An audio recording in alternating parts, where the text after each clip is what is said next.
all the presidential security, run inside the ballroom and try to take out the president. Oh, get the F out of here. I can't get into a concert without going through a metal detector.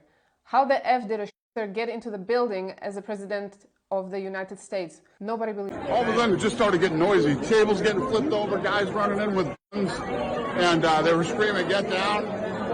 I didn't get down. It was awesome. I literally took everything. Went down. He kept eating. Who was in the room? Secretary Pete Hegseth is in that room. You've got Scott Bessent in that room.